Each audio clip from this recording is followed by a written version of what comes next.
Hey, tonight we're diving into the real Wild West. Not the Hollywood version with its heroic cowboys and dramatic showdowns, but the gritty, dangerous reality where survival was never guaranteed. You might think you're tough enough to handle it, but trust me, there's a reason they called it wild. If you're enjoying these stories, I'd really appreciate a quick like or even a subscribe. It helps more than you know. I'm always curious where you all are listening from, so drop a comment with your location and what time it is there. Love seeing our little global community connect through these stories. Now, dim the lights, maybe turn on a fan for that soft background hum, and let's ease into tonight's journey together. We're going to explore why you might not survive even a single day in the untamed American frontier. Congratulations, you've just woken up in the American Wild West of the 1870s. The good news, you're about to experience a legendary chapter of history firsthand. The bad news, your chances of survival just dropped dramatically. The first challenge hits you before you even open your eyes. The smell, not the earthy, pleasant aroma of nature you might expect, but something far more pungent. The stench of unwashed bodies, animal droppings, and what might possibly be raw sewage hanging heavy in the air. You see, bathing wasn't exactly a priority in the Wild West. Most settlers considered a thorough wash a monthly luxury, and that's being generous. Some went entire winters without a proper bath. Water, was precious out here, and using it to clean yourself seemed wasteful when you needed it for drinking and cooking. As you drag yourself from your bed, which is likely just a straw-filled mattress crawling with bedbugs, you realise how every muscle in your body aches. Life in the 1870s frontier involved constant physical labour from dawn until dusk. There were no weekends off, no vacations, and certainly no ergonomic considerations. Whether you were a farmer, miner, or ranch hand, your body was your primary tool, used until it broke down. You might think you work hard in your modern life, but frontier labour was something entirely different, backbreaking work that left even the strongest people permanently hunched and arthritic by their 30s. Imagine spending 14 hours ploughing fields, hauling water, chopping wood, or working deep underground in a mine shaft. No wonder the average lifespan was only about 35 years. Standing on the dusty floor, you notice the chill in the air. If it's winter, your cabin might be 20 degrees below freezing inside. If you had a fireplace, you'd have let it burn down overnight to save precious fuel. Good luck finding central heating or thermal underwear in this century. And if it's summer, well, get ready to sweat through every article of clothing you own. There was no escaping the elements in the Wild West. Speaking of clothing, forget comfort. Men typically owned maybe 2 sets of clothes, rough canvas or denim pants and cotton shirts that chafed against the skin. Women wore multiple layers regardless of the temperature, chemises, corsets, petticoats and long dresses that dragged in the dirt. Everything was scratchy, ill-fitting and rarely cleaned. Those fancy outfits you've seen in Western movies? Pure fiction for the average person.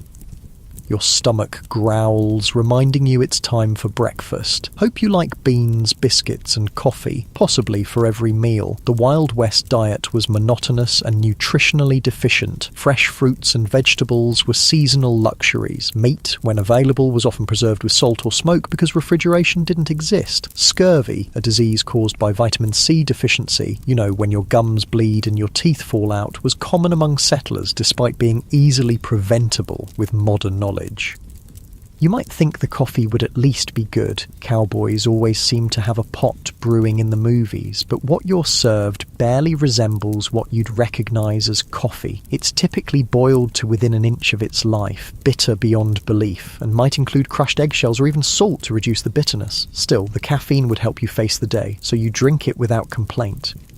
Before heading outside, you might want to check your shoes for scorpions or snakes that could have sought shelter during the night. It wasn't uncommon for frontier folks to shake out their boots each morning, a habit born from painful experience. One wrong move, and you could be facing a venomous bite miles from any medical help. Stepping outside your cabin, you're immediately aware of how exposed you are. The vast landscape of the American frontier was breathtaking, sure, but it was also unforgiving. Extreme weather could appear with little warning. Blizzards, tornadoes, flash floods, or drought could all mean death for the unprepared. The sky might be clear now, but that could change in minutes. If you've settled in a frontier town, you might think civilization offers some protection. In some ways, that's true. In others, it just presents different dangers. Towns in the Wild West were hotbeds of disease. Without proper sewage systems or understanding of germ theory, illnesses spread rapidly through communities. Cholera, typhoid, smallpox, diphtheria, and tuberculosis were constant threats. An outbreak could wipe out half a town in weeks. Speaking of towns, let's say you decide to visit one today. As you approach, you notice there's a distinct lack of the organised layout you might expect. Many Western towns grew haphazardly, with buildings constructed wherever convenient, often without proper planning or infrastructure. The streets aren't paved, but are instead dirt tracks that transform into mud pits when it rains and dust bowls when it's dry. The smell hits you again, stronger now. Horse manure is everywhere because horses are the main transportation. There are no street cleaners or sanitation departments. In some towns, the accumulated waste could be knee-deep in heavily trafficked areas. Flies swarm around you and you realise why disease spreads so easily here. As you walk down the main street, you pass the saloon, likely one of the busiest establishments in town. Contrary to Hollywood depictions, saloons weren't glamorous places with swinging doors and piano players. Most were crude, one-room affairs with rough plank bars and basic furniture. The liquor served wasn't fine whiskey aged in oak barrels, but raw alcohol often mixed with tobacco juice, pepper, turpentine, or even gunpowder to give it extra kick. A single drink could blind you if you were unlucky. The saloon represents another deadly aspect of frontier life: violence. These establishments were frequently sites of deadly confrontations, not because of formal duels or showdowns, but because of drunken arguments that escalated quickly in a heavily armed society. The romanticized gunfights of Western movies were rare. Most violence was impulsive, messy, and over trivial matters. Speaking of being armed, you'll notice almost everyone carries a weapon of some kind, but not for the reasons you might think. While personal protection was certainly a factor, weapons were primarily tools for hunting, protection from wildlife, and sometimes for signaling. The constant threat from bears, wolves, cougars, and venomous snakes made going unarmed foolish, especially when travelling between settlements. You might be surprised to learn that many frontier towns actually had strict gun control laws. Places like Dodge City, Kansas, and Tombstone, Arizona required visitors to surrender their firearms when entering town limits. The famous gunfight at the OK Corral actually started because the Clanton Gang refused to comply with Tombstone's weapons ordinance. Despite what you've seen in movies, quick-draw duels in the middle of the street were exceedingly rare. Most shootings were ambushes or happened during robberies. The skilled gunslinger facing off against an opponent at high noon is largely a Hollywood invention. Real frontier violence was typically sudden, chaotic, and lacked any sense of honor or fairness. As you continue your walk, you pass the local doctor's office. Medical care in the 1870s frontier would horrify you. Most doctors had little or no formal training. Surgical procedures were performed without anesthesia beyond whiskey or morphine, and sterilization was virtually unknown. Something as simple as an infected cut could lead to amputation or death. Common treatments included bloodletting, mercury compounds, arsenic, and other toxic substances that often did more harm than good. Women in childbirth faced mortality rates as high as 1 in 4 in remote areas. Dentistry involved extraction without anesthesia, using crude tools. Most people suffered from painful dental issues for years before finally losing their teeth. If you were injured or fell ill on the frontier, your survival often depended more on luck than medical intervention. Even minor injuries could become life-threatening due to infection. Broken bones might never heal properly, leaving frontier folk with chronic pain and disability. The famous phrase, "only the strong survive," had literal meaning in the Wild West. Your stomach growls again, and you realise it's time for lunch. You head to the local restaurant, which is likely just an extension of someone's home where meals are served for a fee. The food isn't any more varied than your breakfast. Meat is tough and often spoiled, despite heavy smoking or salting. Vegetables, if available, are overcooked to mush. Food safety standards don't exist, so dysentery and food poisoning are common occurrences. While eating, you overhear conversations about recent Indian attacks, outlaw gangs, or the danger of travelling alone, while Native American violence against settlers was far less common than portrayed in popular culture. In fact, settlers and the US military were far more likely to be the aggressors. The frontier was still a place of conflict. The systematic displacement of indigenous peoples created tensions that sometimes erupted into violence on both sides. As for outlaws, they were a genuine threat, particularly in remote areas. Law enforcement was sparse, with a single sheriff sometimes responsible for thousands of square miles. In many places, justice was handled through vigilante action rather than formal legal proceedings. Lynch mobs were common, and the concept of innocent until proven guilty often didn't apply. If you were accused of horse theft or cattle rustling, you might find yourself hanging from a tree before sunset, regardless of your actual guilt or innocence. After lunch, you decide to visit the local general store to stock up on supplies. The prices shock you. Basic necessities cost far more on the frontier than back east due to the difficulty and expense of transportation. A simple can of peaches might cost the equivalent of $20 in today's money. Many settlers spent most of their income on essential supplies with little left over for comfort or luxury.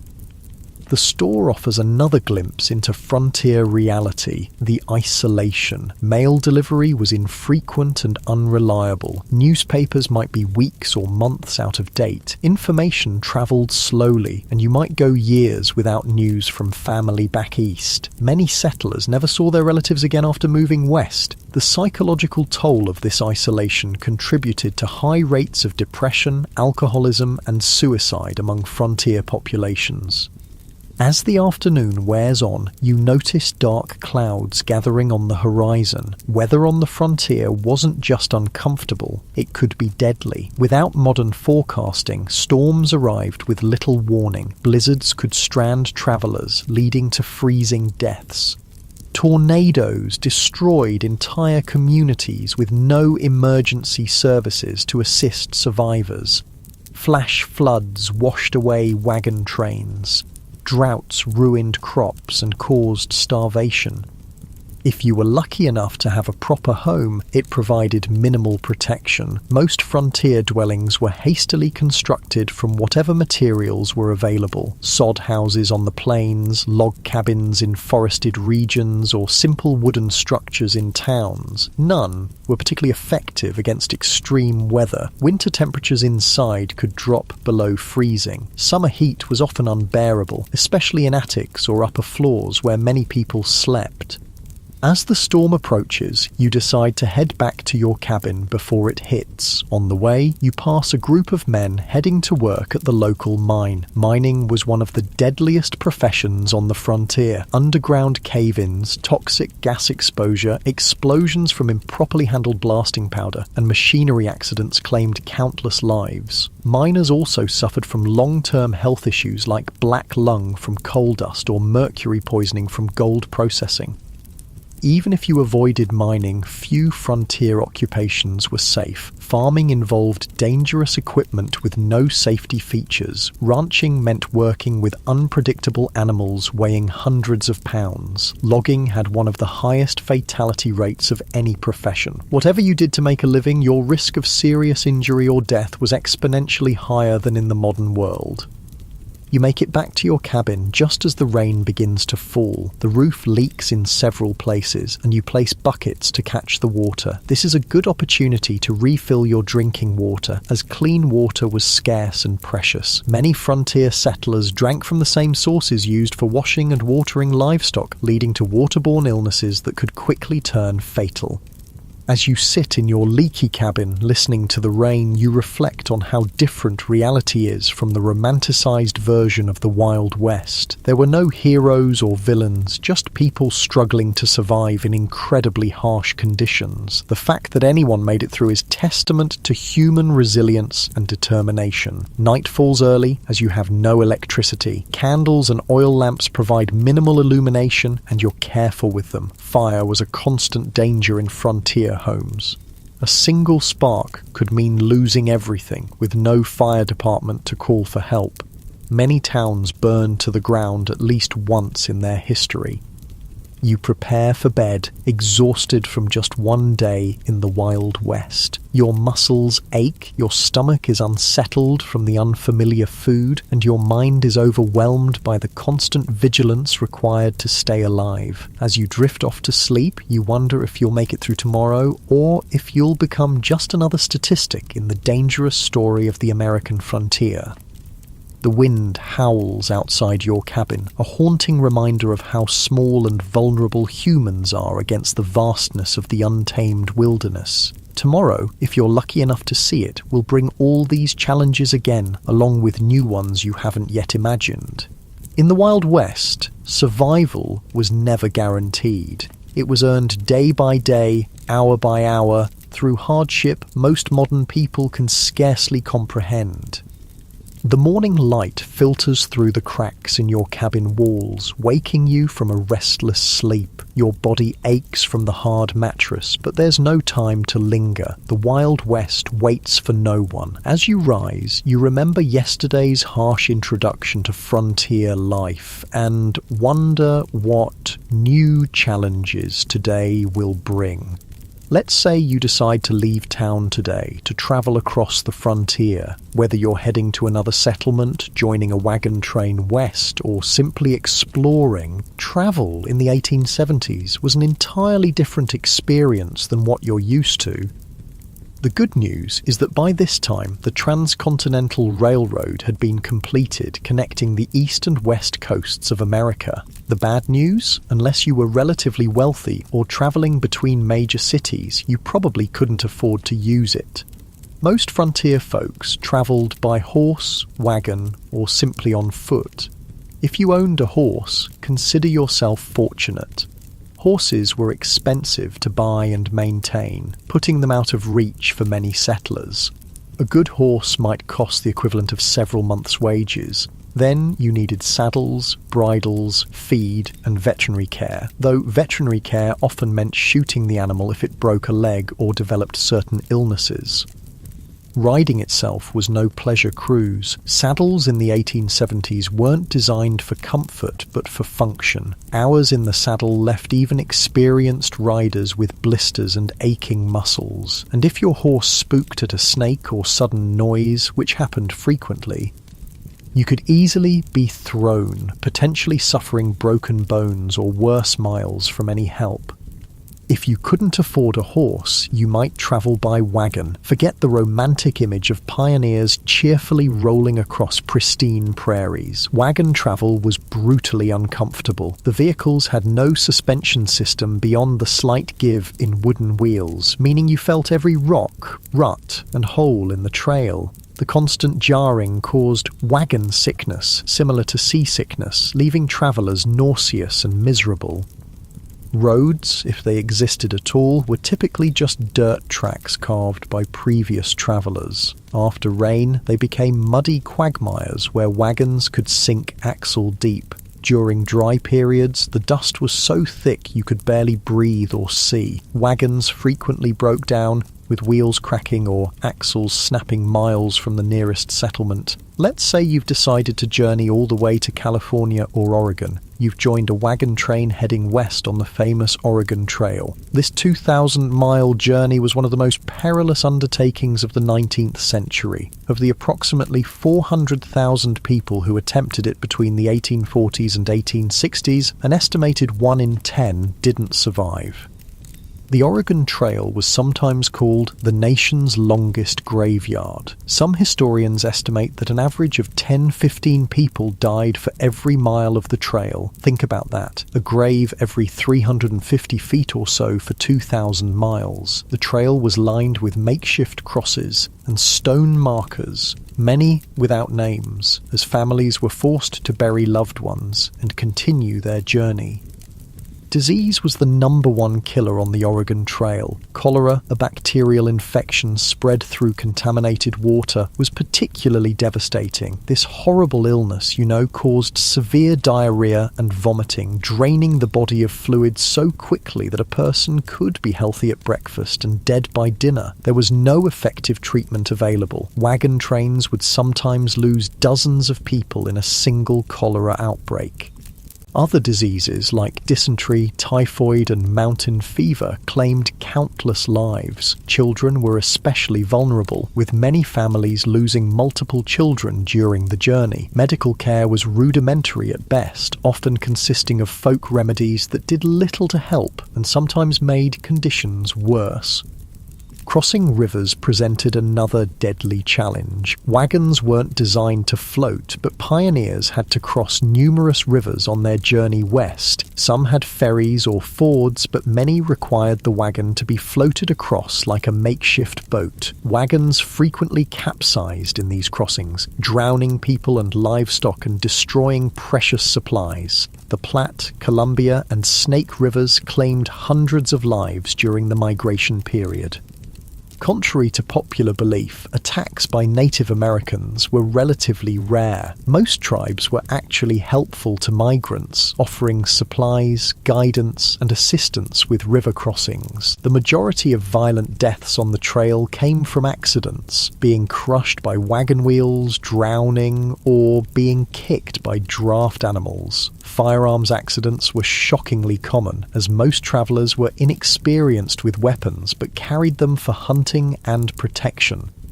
The psychological toll of the journey was immense. Families buried children, parents, and spouses along the way, then had to continue travelling immediately. There was no time for extended grief on the trail. Each day's delay meant less chance of crossing the mountains before winter snows made passes impassable. The constant stress, grief, and physical hardship led many travellers to mental breakdown. Suicide was not uncommon among trail migrants.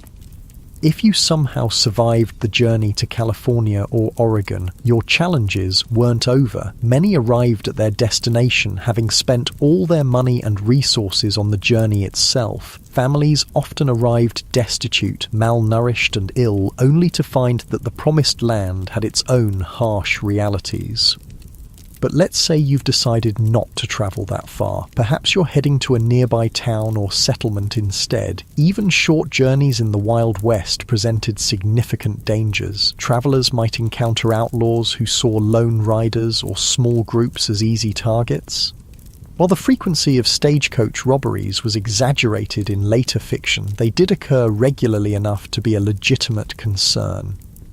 The natural environment posed constant threats to travellers. Flash floods could wash out trails or trap unwary travellers. Summer heat in desert regions could kill through dehydration and heat stroke. Winter blizzards routinely trapped travellers, sometimes leading to freezing deaths or desperate situations like the infamous Donner Party, where survivors resorted to cannibalism to stay alive. Navigation itself was challenging in an era before detailed maps. Travellers relied on vague directions, landmarks that could change or be misidentified, and the experience of guides who sometimes proved unreliable. Getting lost in the wilderness could be a death sentence, especially if your supplies ran low. As you travel today, you notice another aspect of frontier life that movies rarely depict accurately: the stunning diversity of people. The Wild West wasn't populated solely by white cowboys and settlers. It was a meeting ground of cultures from around the world. Chinese immigrants worked as railroad builders, miners, and merchants. Mexican families had been living in the Southwest long before it became US territory. Black cowboys made up as much as 25% of the workforce on some ranches. European immigrants from Germany, Ireland, Italy, and Scandinavia brought their cultures and traditions. And of course, dozens of distinct Native American nations had called these lands home for thousands of years before others arrived. This diversity, however, didn't mean equality or harmony. Racial violence was a common feature of frontier life. Chinese railroad workers faced brutal discrimination and were often forced to take the most dangerous jobs for lower pay than white workers. Mexican landowners frequently saw their property seized through legal manipulation or outright theft after the Mexican-American War. Black Americans who moved west hoping to escape Southern discrimination often found frontier racism just as entrenched, if different in form. Despite their crucial contributions to ranching, mining, and building frontier communities, they were frequently excluded from economic opportunities and social acceptance. For Native Americans, the expansion of white settlement was nothing short of catastrophic. The indigenous population of North America, once numbering perhaps 15 million people, had been reduced to fewer than 300,000 by 1900. Disease, warfare, forced relocation, and the deliberate destruction of their food sources, particularly the buffalo, decimated numerous tribes and nations.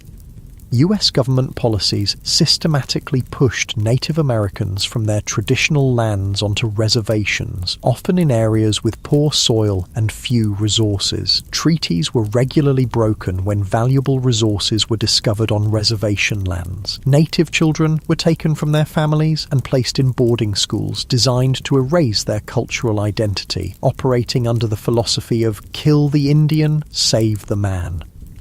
The romanticized cowboys versus Indians narratives of later films grossly misrepresented the complex interactions between settlers and indigenous peoples. Many native nations initially tried to accommodate newcomers and adapt to changing circumstances. Violence typically erupted after repeated treaty violations, encroachment on tribal lands, or deliberate provocations. As you continue your journey, you ponder another group whose experience differed markedly from Hollywood depictions: women on the frontier.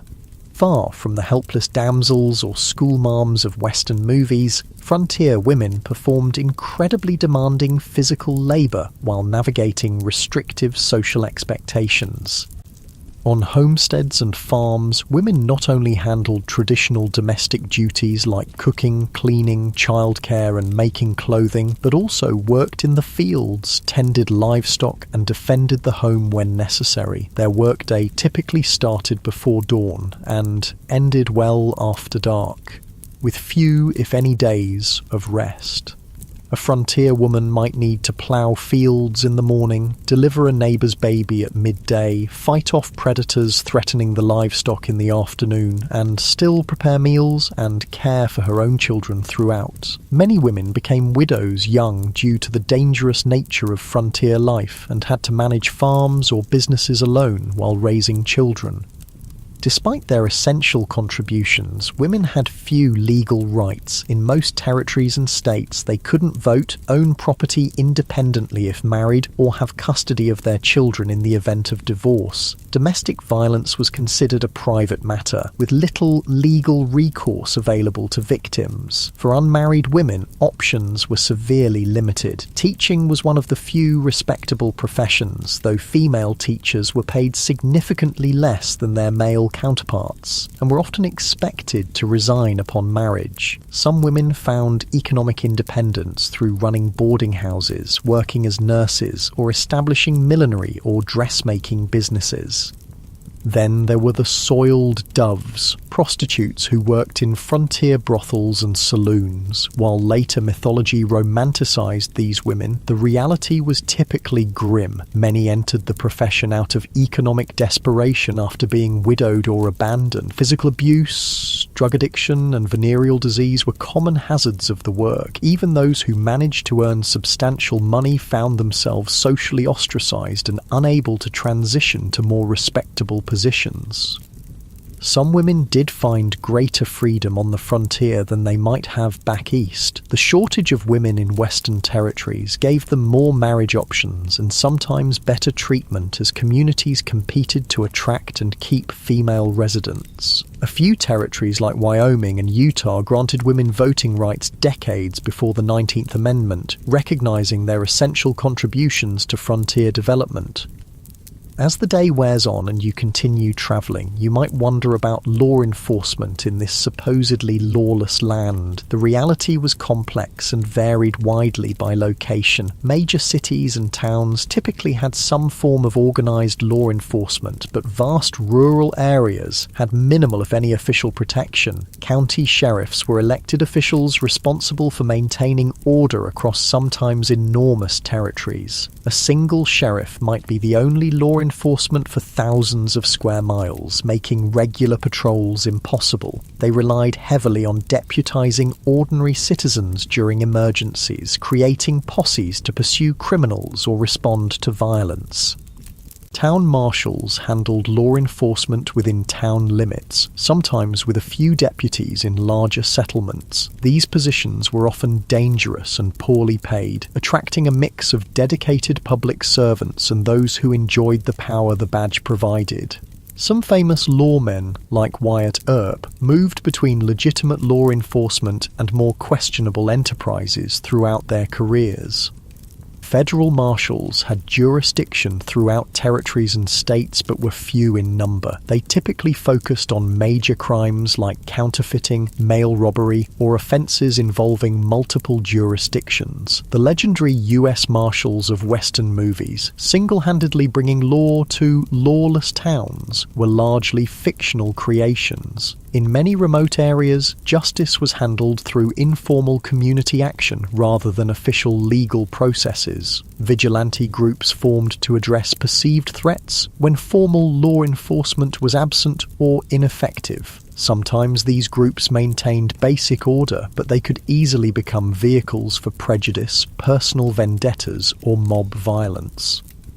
The iconic image of the quick-draw gunfight was largely a later invention. Most frontier violence was mundane, impulsive, and often alcohol-fueled. Bar fights that escalated to fatal levels, domestic violence, and disputes over land or livestock were far more common than dramatic shootouts on dusty streets. Criminal punishment was harsh by modern standards. Hanging was the standard penalty for murder, rape, and sometimes theft, particularly of horses or cattle. Prisons existed, but were primitive facilities with high mortality rates from disease, violence, and poor conditions. Many communities preferred immediate execution to the expense of long-term imprisonment.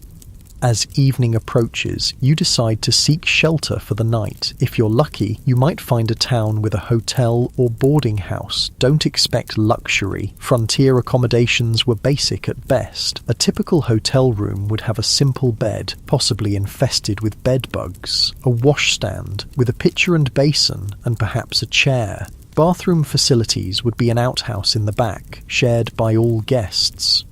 Privacy was minimal, with thin walls allowing you to hear your neighbours' every movement and conversation. In busier establishments, you might even share a bed with a stranger, a common practice to maximise capacity during busy periods. The sheets might not have been changed for previous guests, and lighting would be limited to candles or oil lamps.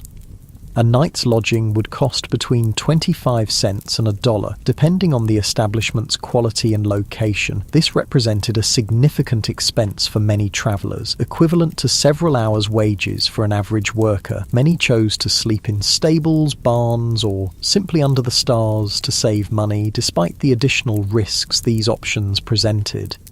If you were travelling through more remote areas, you'd likely camp for the night. This meant building a fire, assuming you could find enough fuel, preparing a meal from your limited supplies, and sleeping on the ground with minimal protection from the elements or wildlife. Indigenous peoples, experienced travellers, and military scouts had sophisticated techniques for safe camping, but the average settler often made dangerous mistakes.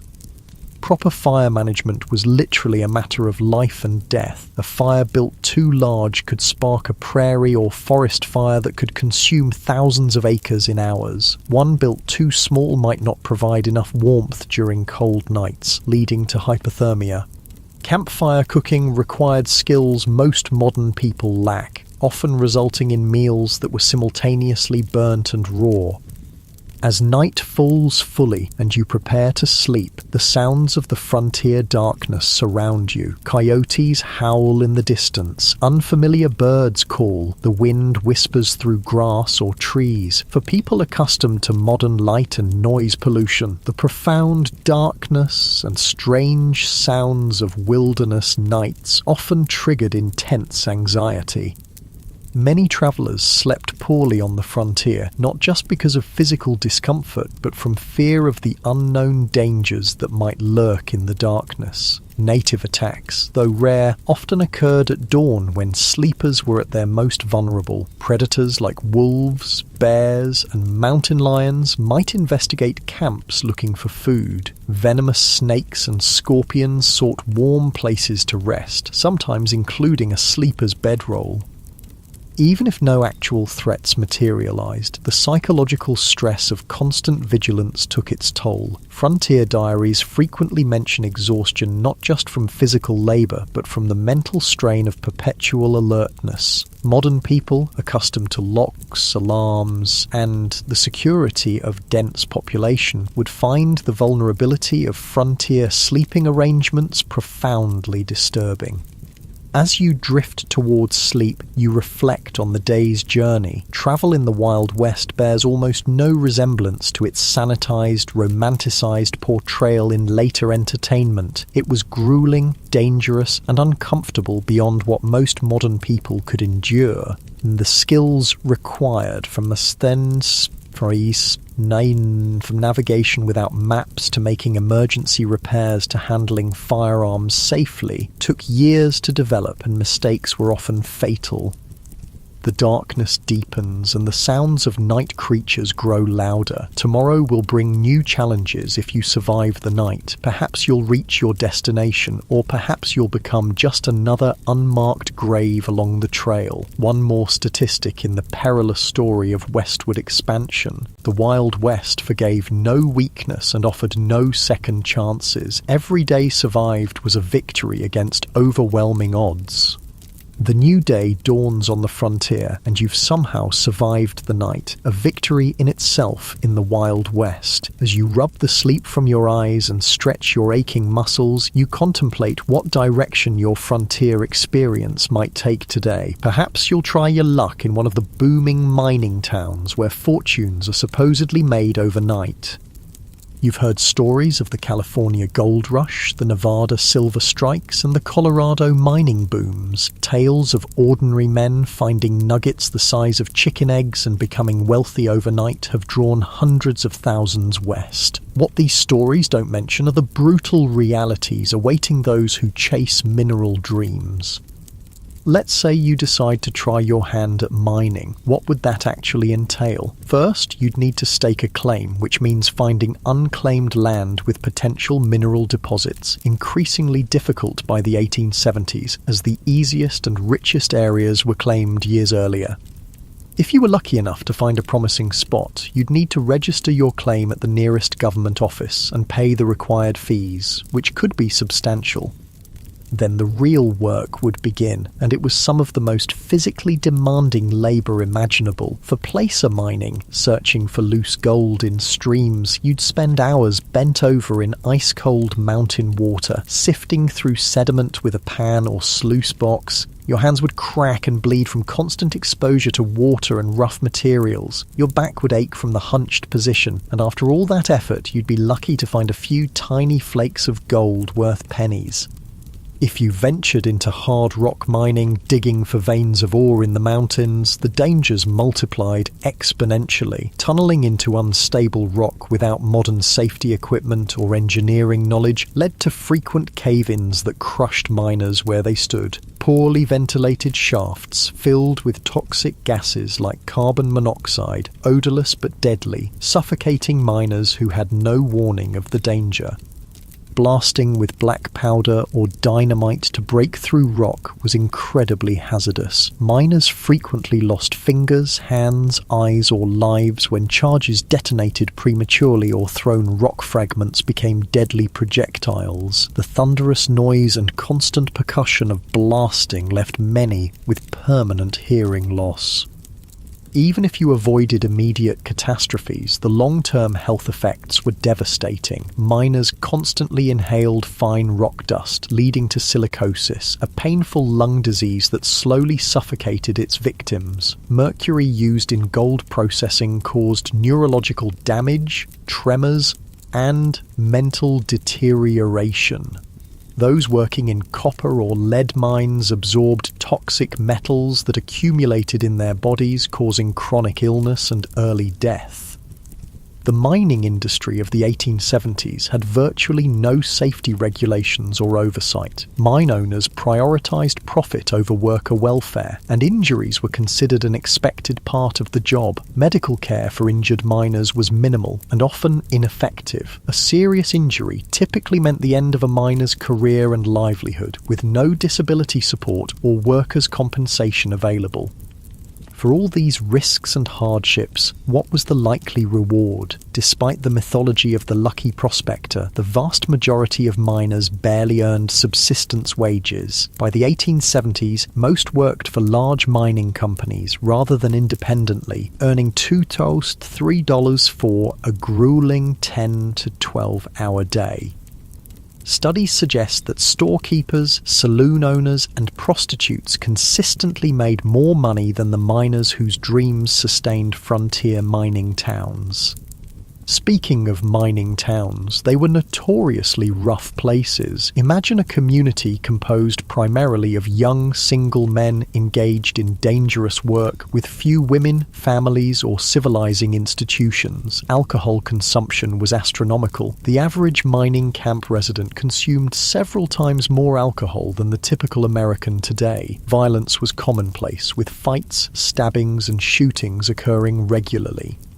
Sanitation in mining camps was typically abysmal. With minimal planning or infrastructure, human waste and garbage accumulated in streets and waterways. Typhoid, cholera, and dysentery spread rapidly in these conditions. During warm months, the stench could be overwhelming, and swarms of flies spread disease from waste to food. If you managed to find valuable ore, you faced the challenge of converting it to cash. Banking in the Wild West was primitive and often predatory. Many mining towns had no banks at all, forcing miners to carry gold dust or ore, making them targets for theft. Some saloons and general stores offered to buy gold, but frequently at rates far below actual value, taking advantage of miners' limited options. Where banks did exist, they operated with minimal regulation or oversight. Bank failures were common, often wiping out customers' life savings without warning or recourse. Many bankers were little more than confidence men who established storefronts, collected deposits, and disappeared overnight with all the funds. Without federally backed currency, paper money was issued by individual banks, and its value fluctuated wildly depending on the bank's reputation. Counterfeit bills circulated widely, and even experienced merchants could be fooled by well-made fakes. The safest form of money was gold or silver coin, but carrying it made one a target for robbery. Perhaps, after considering the dangers and disappointments of mining, you decide to try your hand at ranching instead. The cattle industry was booming in the 1870s, with demand for beef in eastern cities creating opportunities on the frontier. Surely this would be a healthier, more profitable venture. Ranching did indeed avoid some of the worst health hazards of mining, but it introduced its own unique dangers and hardships. Starting a ranch required significant capital. Land, livestock, equipment and buildings all represented major investments. Many aspiring ranchers went deeply into debt purchasing these necessities, betting their future on favourable weather and market conditions.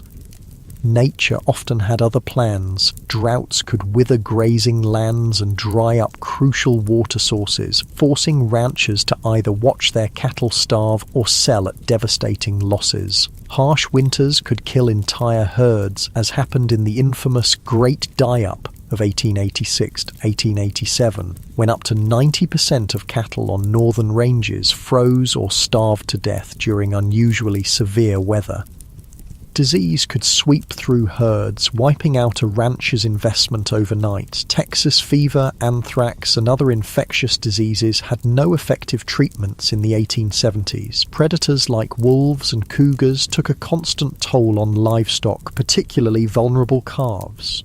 Poisonous plants, quicksand, and injuries further reduced herds.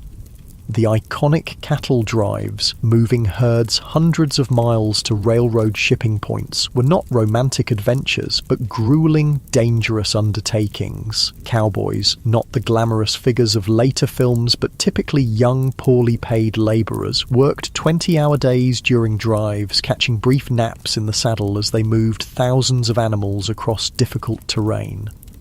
These drives faced constant threats. River crossings could turn deadly in minutes if animals panicked, creating deadly pile-ups that drowned cattle and cowboys alike. Stampedes, which could be triggered by something as simple as a lightning strike or a snapping twig, turned thousands of 1,500-pound animals into an unstoppable destructive force. Cowboys caught in stampedes were often trampled to death.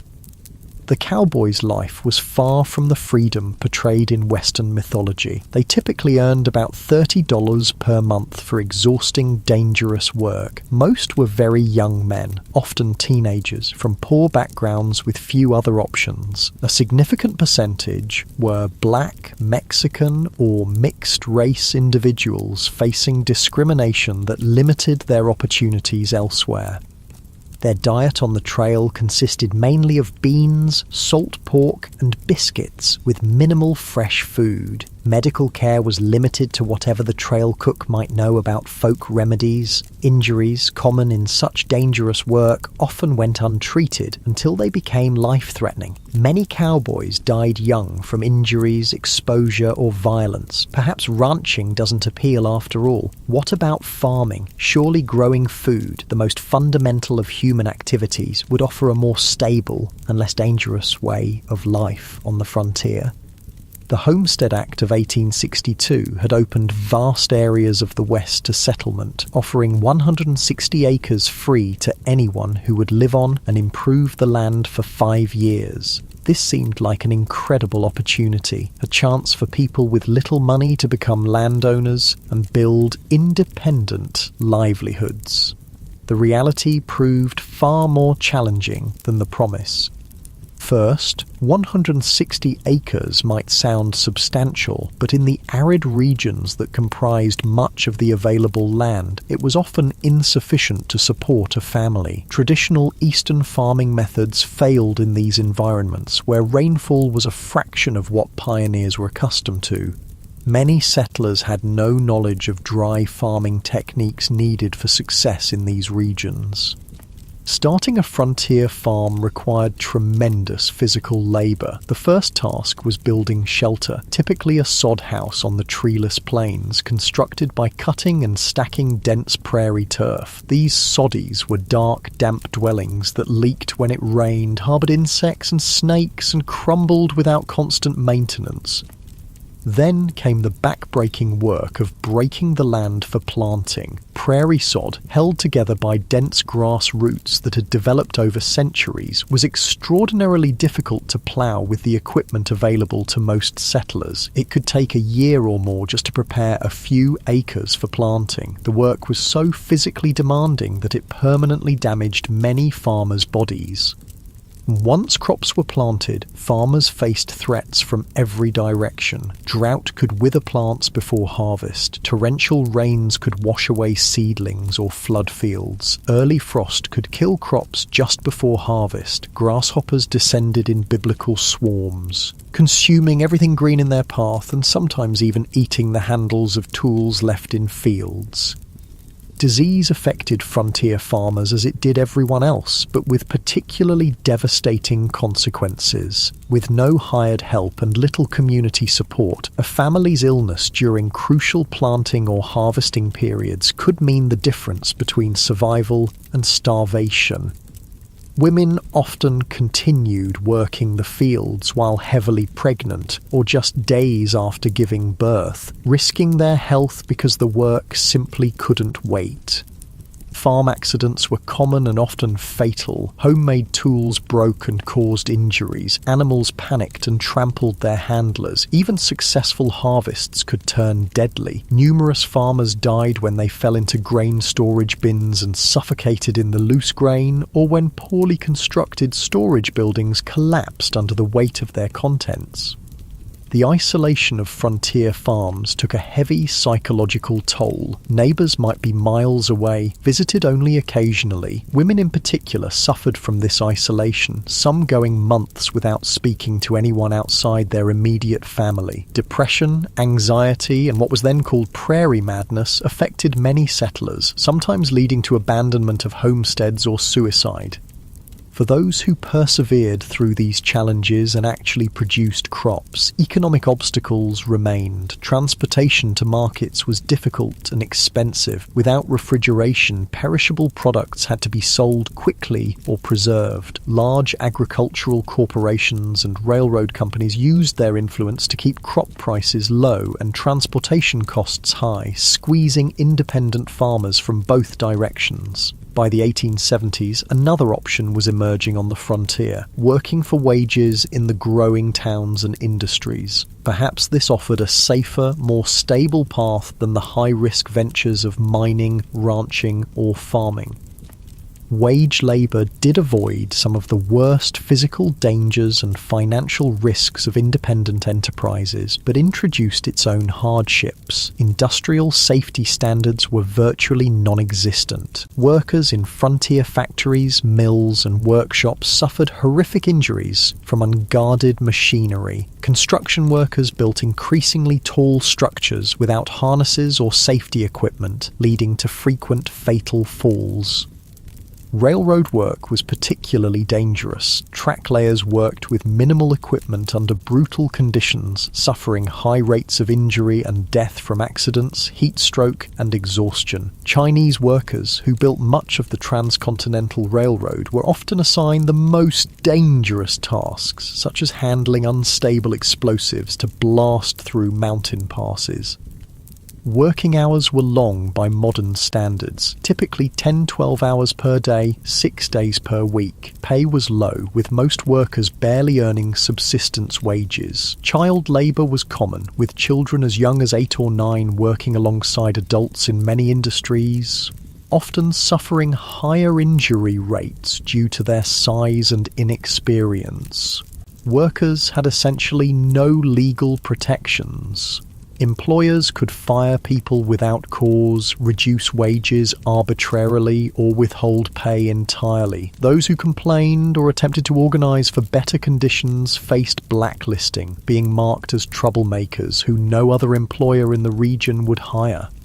Company towns, settlements where a single employer owned all housing and businesses, were common in mining and lumber regions. Workers in these communities paid inflated prices at company stores, lived in company housing, and sometimes were paid in scrip, company currency, rather than legal tender. This created a form of debt bondage where workers could never save enough to escape the system. Whether you mined, ranched, farmed, or worked for wages, frontier life shaped your experiences in ways modern people would find disorienting. Perhaps most striking was the relationship with time, not the carefully measured minutes and hours of our digital age, but a more fluid reality, governed by daylight, seasons, and natural rhythms. Without electric lighting, most people woke at dawn and slept shortly after sunset, their active hours expanding and contracting with the seasons. Work wasn't measured in 8-hour shifts, but by tasks that needed completion: fields ploughed, cattle moved, ore extracted. During harvest or roundup, people might work from first light until well after dark for weeks without a break. During winter, many rural workers had periods of relative inactivity when fields lay dormant or cattle needed minimal tending. The concept of punctuality, so central to modern life, had limited relevance on the frontier. With few clocks and limited need for precise timing in most activities, people operated on approximate schedules. Stagecoaches and later trains introduced more precise timetables to the West. But outside these specific contexts, morning or after dinner were sufficiently specific time designations for most purposes. Entertainment and leisure looked nothing like their modern counterparts. After exhausting workdays, most frontier folks had little energy for complex activities. Conversation around the fire, storytelling, or simple card games were common evening pastimes. Music was popular when instruments and skilled players were available, with fiddles, harmonicas, and guitars providing accompaniment for social dances. Reading material was precious and often shared among entire communities. A single book might be read aloud to gatherings of neighbours or passed from family to family until it fell apart from use. Newspapers, when available, were read repeatedly, with every advertisement and notice scrutinised for information about the wider world. Organised sports existed, but in simpler forms than today. Baseball was gaining popularity, played with minimal equipment on makeshift fields. Horse racing, wrestling, and shooting competitions provided both entertainment and opportunities to demonstrate valuable skills. Children played games that required little or no equipment: tag, hide and seek, and variations of stickball that could be played with found objects. Holidays and community celebrations took on great importance as rare opportunities for socializing and recreation. 4th of July celebrations might draw people from miles around for picnics, speeches, games, and dancing. Harvest festivals marked the successful completion of the year's most critical work. Religious holidays provided both spiritual meaning and welcome breaks from routine.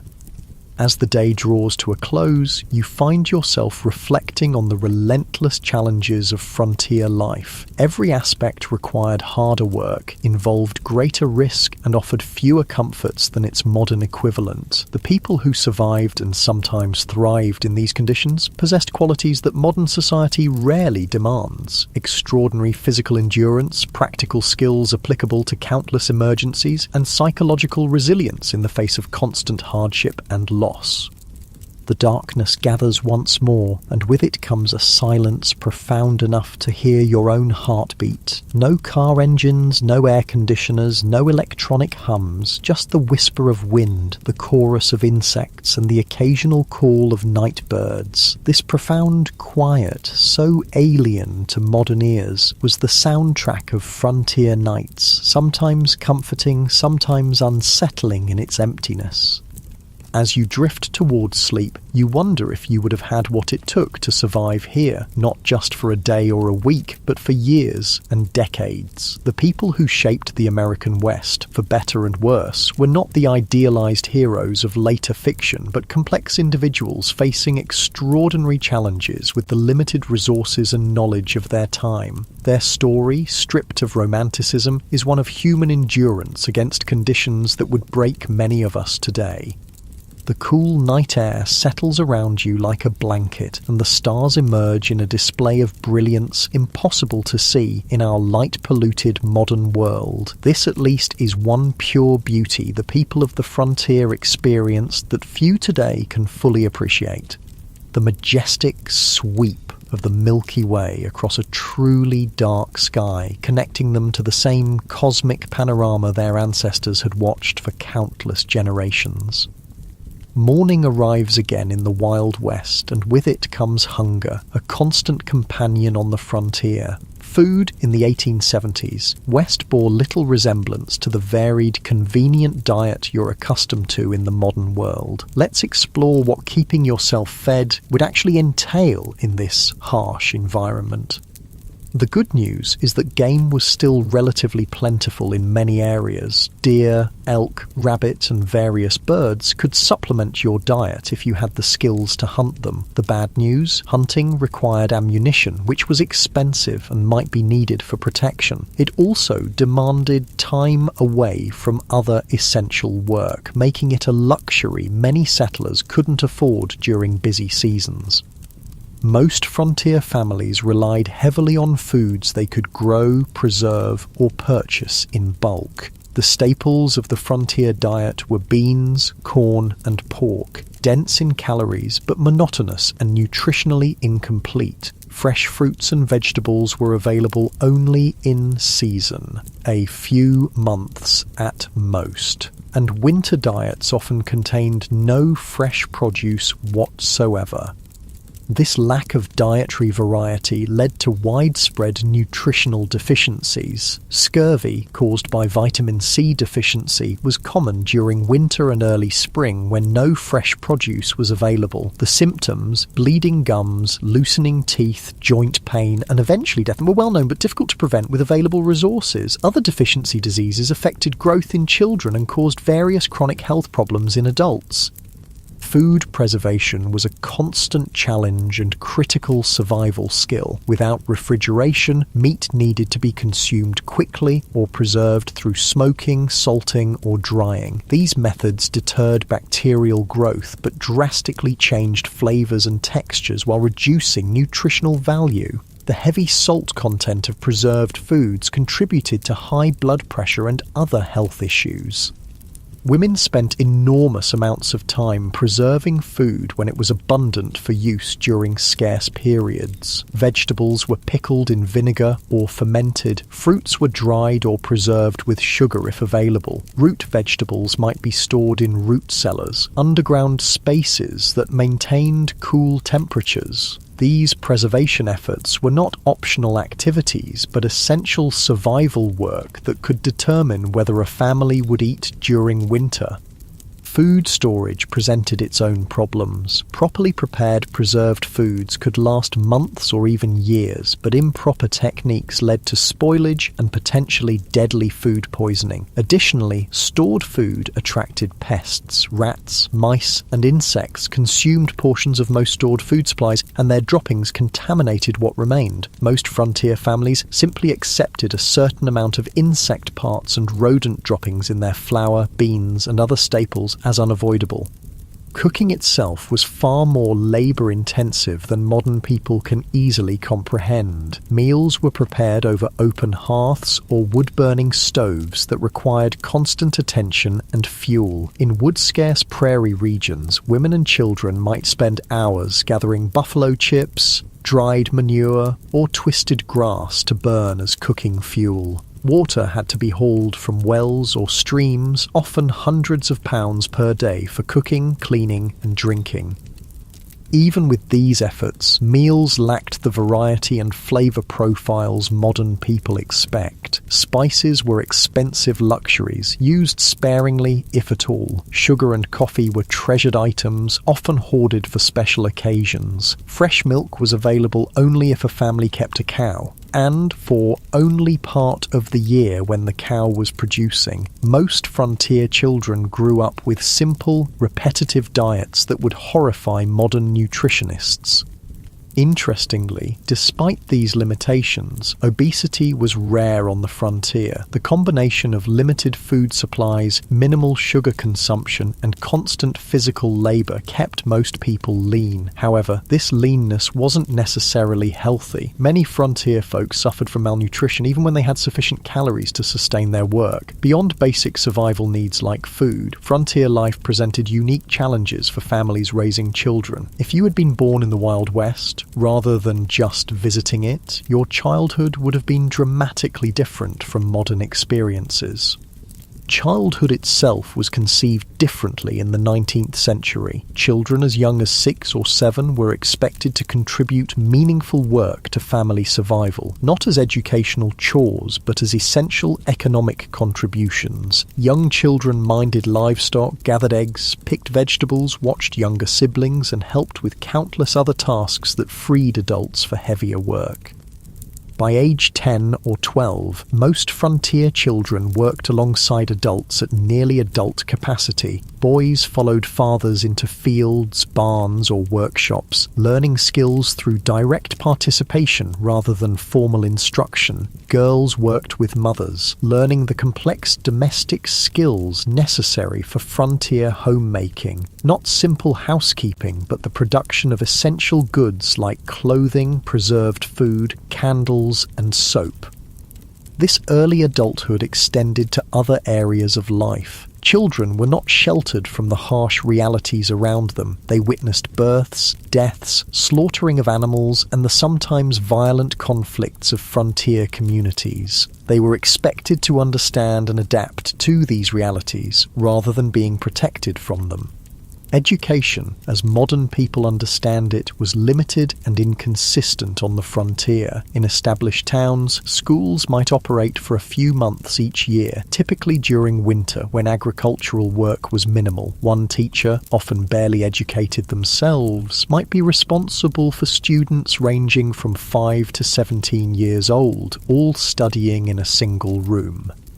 Physical conditions in these schools were challenging. Buildings were poorly insulated, leading to freezing conditions in winter and stifling heat in warmer months. Supplies were minimal, perhaps a few shared textbooks, slates for writing that had to be constantly erased and reused, and minimal paper that was treated as a precious resource.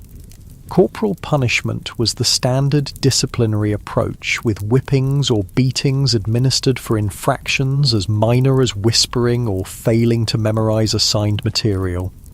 In more remote areas, formal schooling might not exist at all. Some families conducted home education using whatever books were available, but many frontier children received only the most basic literacy and calculation skills, if that. Their education focused instead on practical knowledge, how to predict weather, track animals, prepare soil for planting, treat common injuries, and perform the countless other tasks essential for survival. Child mortality remained devastatingly high throughout the frontier period. Approximately 1 in 4 children died before reaching adulthood, with the highest risk in the first 5 years of life. Diseases that modern medicine easily prevents or treats, measles, diphtheria, scarlet fever, whooping cough, routinely killed or permanently disabled young children. Accidents claimed many more, as child safety was a foreign concept in an era where survival demanded risk-taking. The psychological impact of this mortality on both children and parents is difficult for modern people to comprehend. Most children grew up watching siblings die. Parents expected to lose children and often gave the same name to a subsequent child if an older sibling died young. A practice that seems strange today, but reflected the different relationship with mortality in an era when death was an everyday presence. Perhaps nothing illustrates the gulf between frontier and modern life more clearly than approaches to health and medicine. If you became ill or injured in the 1870s West, your experience would bear almost no resemblance to modern healthcare. The first difference would be the absence of professional medical care in most situations. Doctors were scarce, with many communities having none at all. Those who did practice on the frontier often had minimal training, perhaps a brief apprenticeship or a few months at a medical college. Their knowledge reflected medical science of the era, which still relied heavily on theories like humoral balance that had more in common with medieval medicine than modern practice. Without access to professional care, most health issues were addressed through home remedies and folk medicine. Every community had people, usually women, known for their healing skills, drawing on traditions brought from various cultures. Some of these treatments, particularly herbal remedies, had genuine medicinal properties, but many were ineffective or actively harmful. Common medical treatments of the era included bloodletting, which weakened already ill patients, purgatives that caused severe diarrhea, supposedly to expel bad humours, and poultices of various substances applied to wounds, some of which introduced infection rather than preventing it. Laudanum, a tincture of opium, was widely used for pain, leading to addiction in many cases. Mercury compounds were prescribed for numerous conditions despite their toxicity.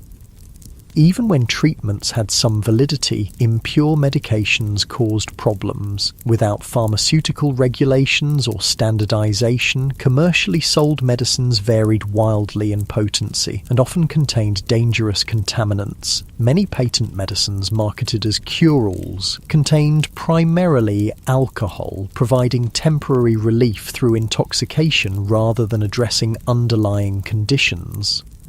Surgery in frontier conditions was particularly horrific. Without effective anesthesia, beyond alcohol, whiskey, or opium, patients endured excruciating pain during procedures. Sterilization was unknown or inconsistently practiced, leading to rampant post-surgical infections.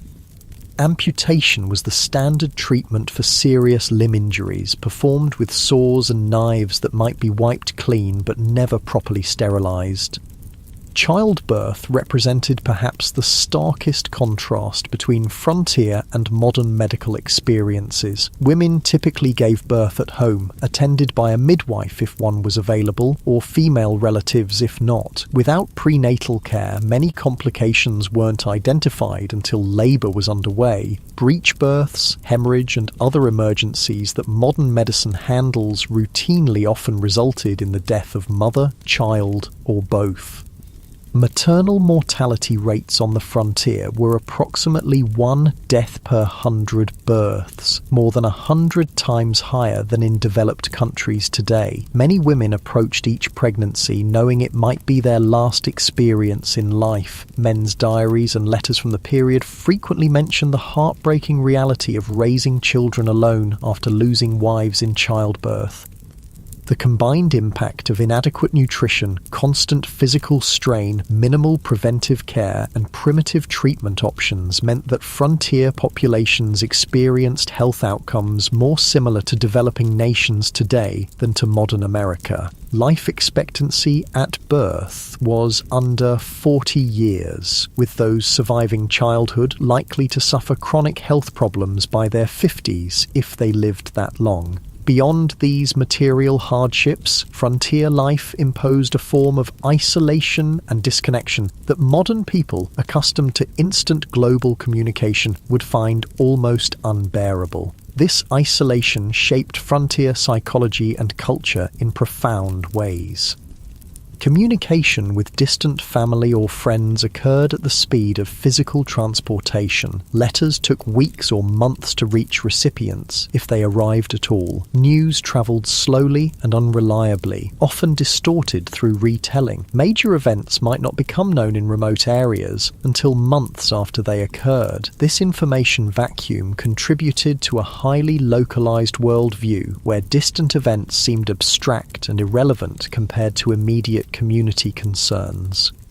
The isolation was particularly difficult for those accustomed to more settled environments. Women who had grown up with close female friendships and family networks often found themselves alone for days or weeks while husbands travelled for supplies or work. Their diaries frequently mention crippling loneliness and the psychological strain of having no adult conversation for extended periods.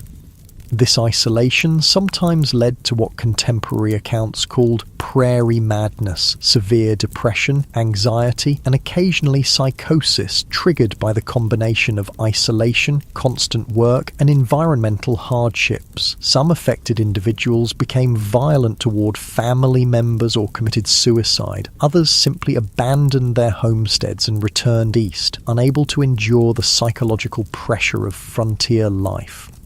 Even in established communities, social connections were limited by practical constraints. Visiting neighbours might require travelling several miles each way, a significant undertaking when time was precious and transportation limited to walking or horseback. Formal social gatherings were infrequent, typically centred around church services, seasonal celebrations, or community work events like barn raisings or harvest festivals. Churches played a crucial role in frontier communities beyond their spiritual function. They served as social hubs, educational centres, and mutual aid societies. Even those with limited religious conviction often participated in church activities for the community connection they provided. Religious leaders, ministers, priests, or lay preachers frequently took on roles far beyond religious guidance, serving as teachers, dispute mediators, and community organisers. The establishment of community institutions marked important milestones in frontier development. Building a school, church, or meeting hall represented a commitment to permanent settlement rather than temporary exploitation. These institutions helped transform mining camps or trading posts into towns with collective identities and shared futures. The creation of local governments, rudimentary as they often were, similarly marked transitions from frontier chaos to established community.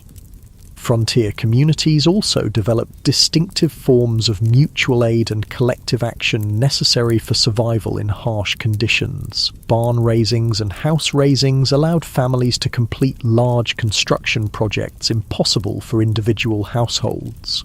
Harvest teams moved from farm to farm, ensuring crops were gathered before weather could destroy them.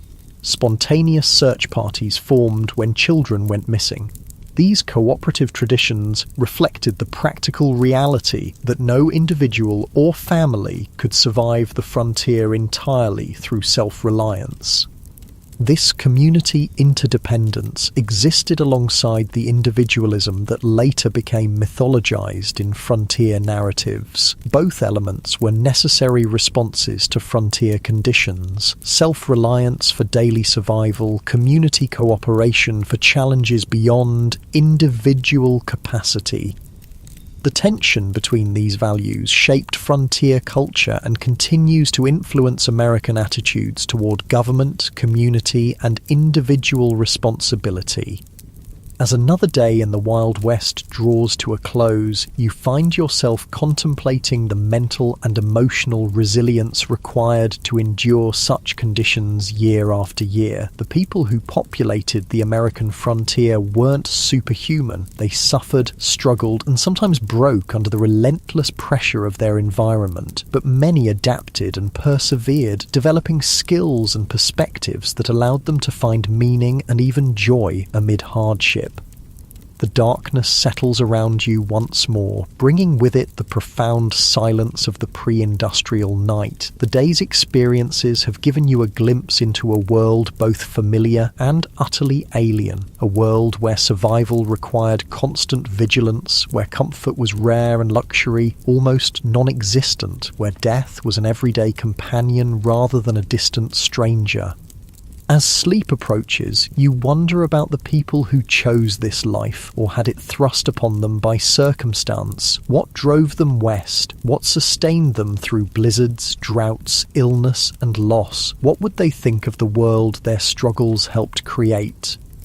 A world of abundance and security beyond anything they could have imagined, built on foundations they laid through exhausting labour and countless sacrifices. The questions follow you into dreams filled with endless prairies, towering mountains, and the faces of those who tamed the Wild West, not through romantic gunfights, but through the quiet heroism of daily persistence against overwhelming odds. Their story, stripped of Hollywood glamour and frontier mythology, stands as a testament to human adaptability and the extraordinary courage of ordinary people facing extraordinary challenges. Dawn breaks on what will be your final day in the Wild West. As the golden light spills across the landscape, you take a moment to appreciate the raw beauty that drew so many westward despite the dangers and hardships. The frontier was a place of stunning natural grandeur. Vast prairies rippling like oceans, mountains scraping the sky, canyons plunging into the earth's depths. This beauty, at least, wasn't a Hollywood invention. But even this relationship with the natural world differed profoundly from modern environmental perspectives. The frontier mentality viewed nature primarily as a resource to be conquered and exploited rather than preserved or protected. Timber was cut without consideration for regeneration. Game was hunted to the edge of extinction in many regions. Streams were diverted, polluted, or destroyed for mining operations with no thought for downstream consequences. The near extinction of the American bison, buffalo, stands as perhaps the starkest example of this exploitative approach. In the 1700s, an estimated 30-60 million bison roamed North America. By 1884, fewer than 1,000 remained. This devastation wasn't simply the result of hunting for food or hides, though that played a part. It was also deliberate policy, encouraged by the US government as a way to deprive Plains Indian tribes of their primary resource, forcing them onto reservations. General Philip Sheridan, a key military leader in the Plains Indian Wars, reportedly stated, "Let them kill, skin, and sell until the buffalo is exterminated. It is the only way to bring lasting peace and allow civilization to advance." Whether or not he actually spoke these exact words, they accurately reflect government policy of the era. The destruction of the buffalo herds was environmental warfare designed to break indigenous resistance by eliminating their way of life. For Native American nations across the West, the expansion of white settlement represented an apocalypse, not just physical displacement, but the collapse of economic systems, spiritual practices, and cultural identities tied to specific landscapes and resources. While early interactions sometimes involved trade and cooperation, by the 1870s most indigenous groups faced stark choices: confinement on reservations, continued resistance against overwhelming odds, or cultural assimilation. The reservation system itself represented a form of cultural genocide. Native children were forcibly removed from families and sent to boarding schools designed to kill the Indian and save the man, as Captain Richard H. Pratt, founder of the Carlisle Indian Industrial School, infamously stated. These children had their hair cut short, were forbidden from speaking their languages, practicing their religions, or maintaining their cultural identities. The intergenerational trauma from these policies continues to affect Native communities today. Armed resistance against American expansion almost invariably ended in defeat, though some groups maintained independence longer than others. The Battle of the Little Bighorn in 1876, where combined Lakota, Northern Cheyenne, and Arapaho forces defeated Lieutenant Colonel George Armstrong Custer's 7th Cavalry, represented one of the last major indigenous victories. The subsequent military campaigns against these tribes were marked by increasing brutality, including attacks on villages and the killing of women and children. The tragedy of this cultural collision was heightened by the fact that many native nations had sophisticated agricultural systems, complex governance structures, and rich cultural traditions that could have offered valuable knowledge to European settlers. The different approaches to land use and ownership created fundamental misunderstandings. Many native groups couldn't conceive of owning land any more than one could own the air or stars, making treaty negotiations over territory fundamentally problematic from the start. These cultural conflicts extended beyond native white relations. The West was extraordinarily diverse, with communities from around the world bringing different languages, religions, customs, and approaches to frontier life. This diversity was both a strength, introducing varied skills and perspectives, and a source of tension in communities struggling with scarce resources and limited infrastructure. Chinese immigrants, who played crucial roles in building the Transcontinental Railroad and developing mining operations, faced particularly severe discrimination. The Chinese Exclusion Act of 1882, the first major American law restricting immigration based on nationality, grew from anti-Chinese sentiment that had festered for decades in Western territories. Chinese miners were frequently driven from productive claims through violence or unjust application of foreign miners' taxes.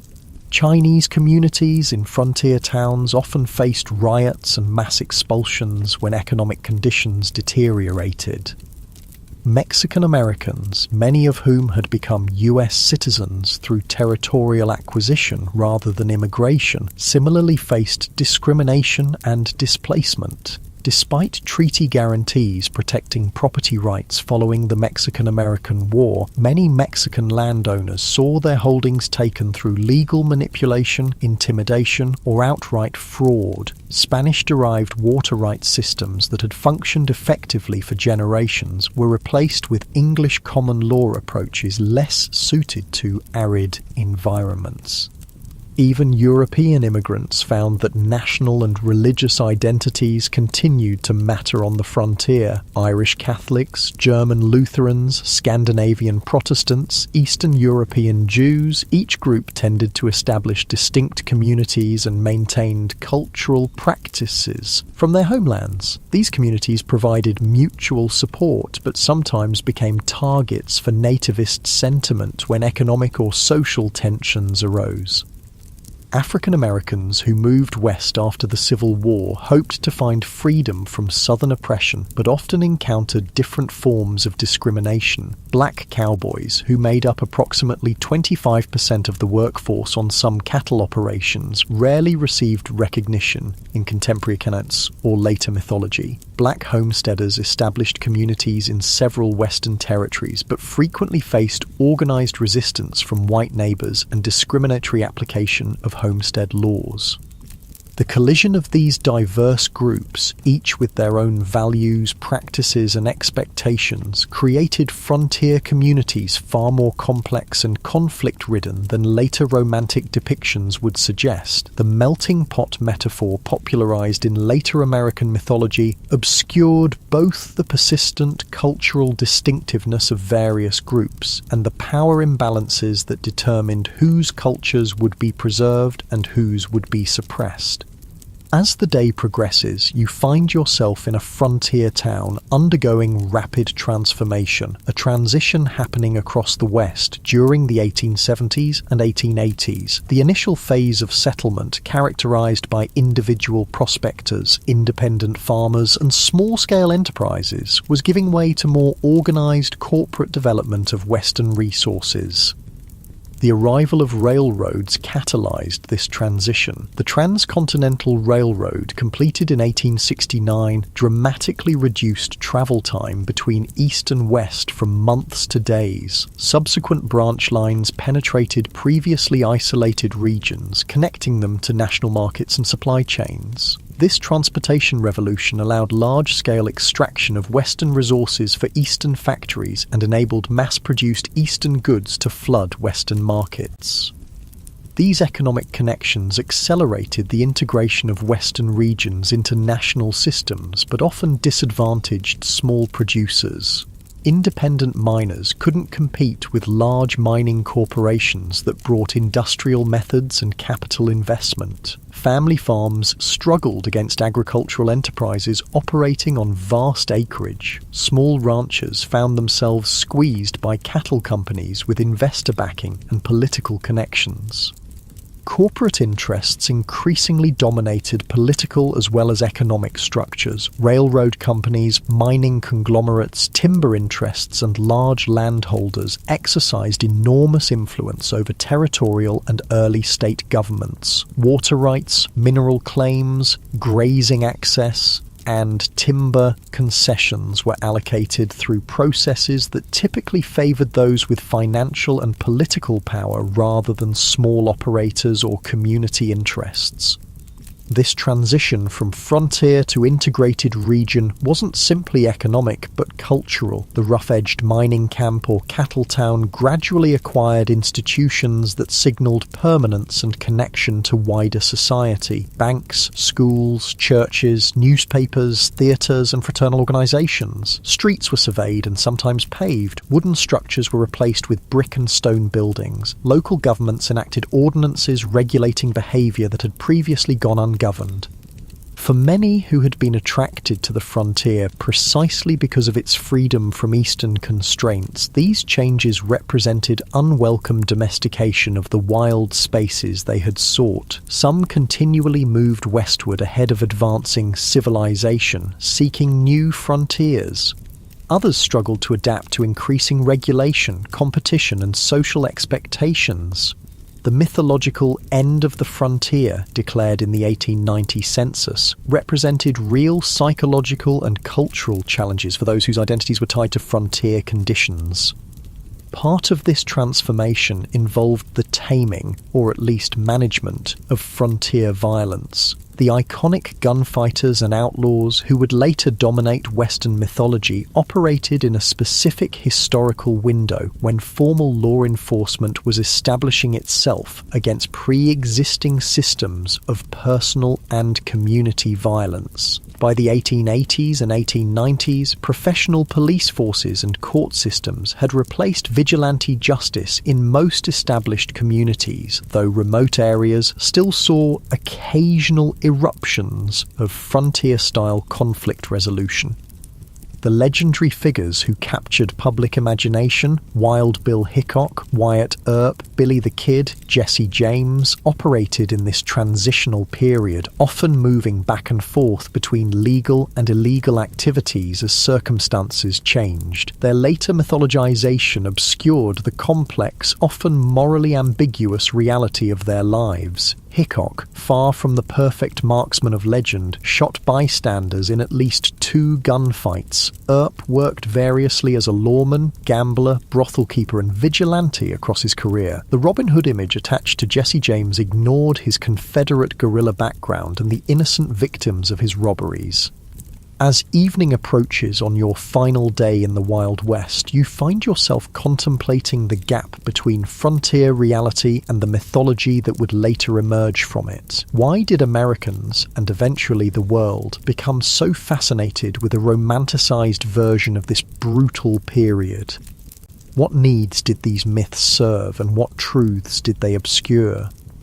Part of the answer lies in timing. The most intense period of frontier mythology making occurred precisely as the actual frontier was disappearing. The Wild West shows of Buffalo Bill Cody began in the 1880s, featuring staged reenactments of Indian battles and stagecoach robberies for Eastern audiences, even as railroads, telegraph lines, and formal governance were integrating Western regions into mainstream American society. These performances weren't meant as accurate historical recreations, but as entertainment that resonated with Eastern ideas about the West.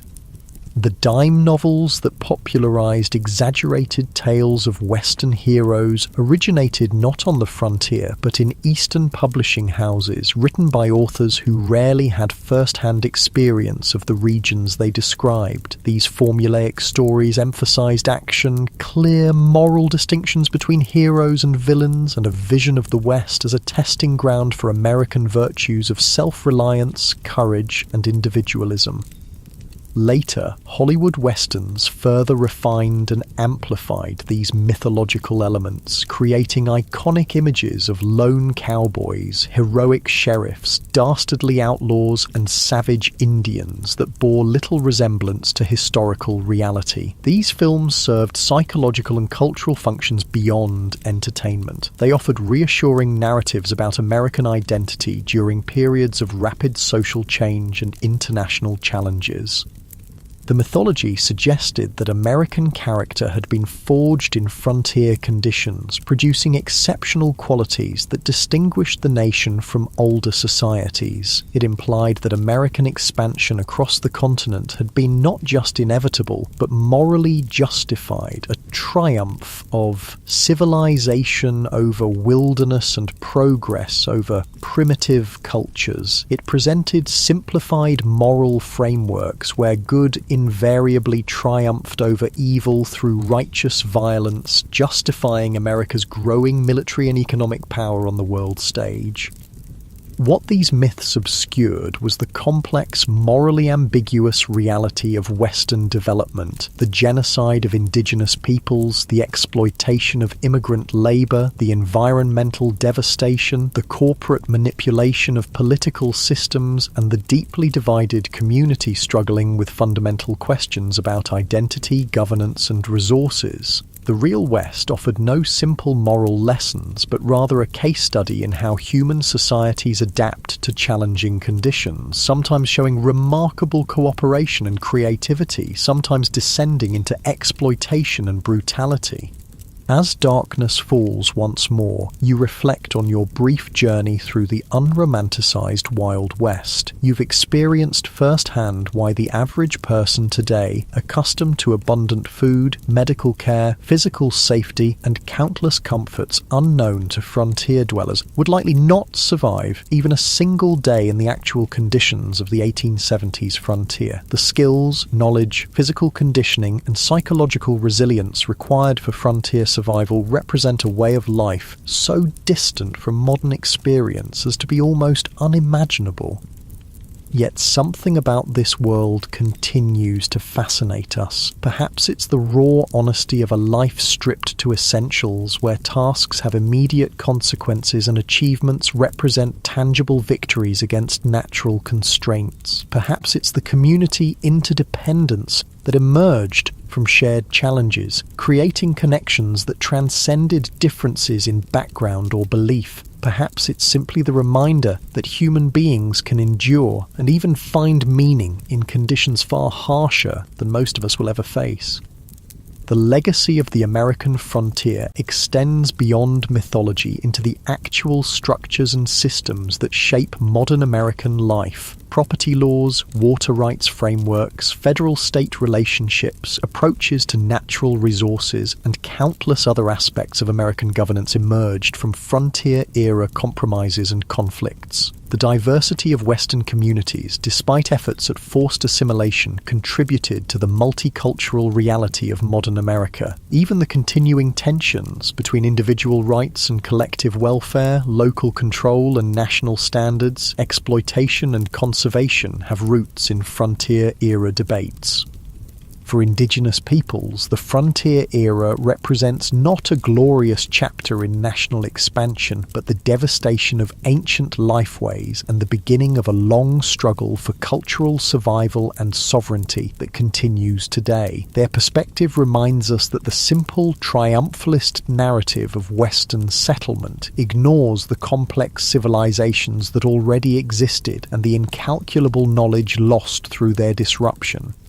The most accurate understanding of the frontier requires holding multiple perspectives simultaneously, acknowledging both the courage of those who built new communities in challenging conditions and the devastation experienced by those displaced by this expansion.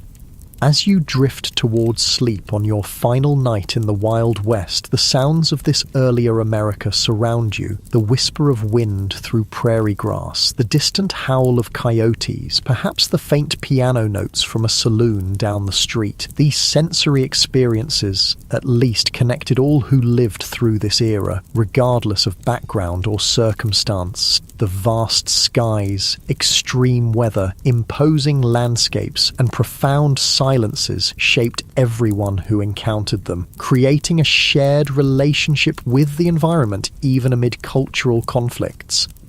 Tomorrow, you'll return to your own time, carrying with you a deeper understanding of this pivotal period in American history. You'll never again see a Western film or read a frontier novel without recognizing the sanitized, simplified version of a complex reality. You'll appreciate the extraordinary comfort and security of modern life achieved through technological advances unimaginable to frontier dwellers. You might find yourself more aware of the skills and knowledge lost in the transition to our specialized, technology-dependent society, the practical self-sufficiency that allowed frontier people to build, repair, grow, preserve, and create what they needed with minimal outside support.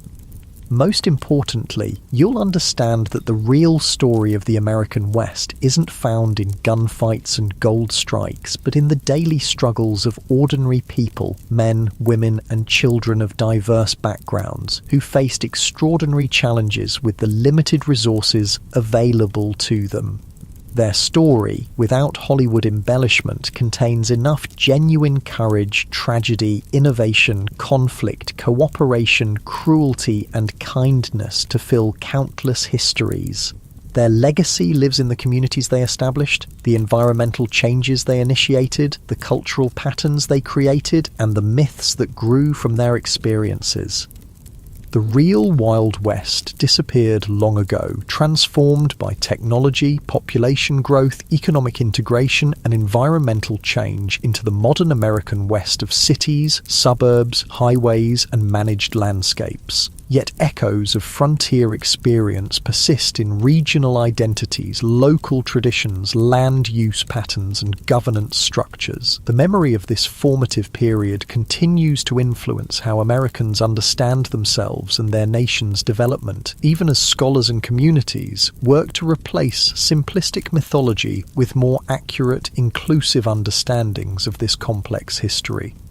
As you finally surrender to sleep, the boundary between past and present seems to blur. The challenges faced by frontier communities, adapting to environmental constraints, managing scarce resources, building functional communities among diverse populations, balancing individual freedom with collective needs, remain relevant in new forms today. Perhaps the greatest legacy of the frontier experience is not a set of answers, but a collection of questions about human adaptation, community formation, and the relationship between people and the natural world, questions each generation must answer anew as circumstances change. The stars shine brilliantly above, the same stars that guided travellers across the prairie, helped farmers time their planting, and gave comfort to homesick immigrants far from familiar landscapes.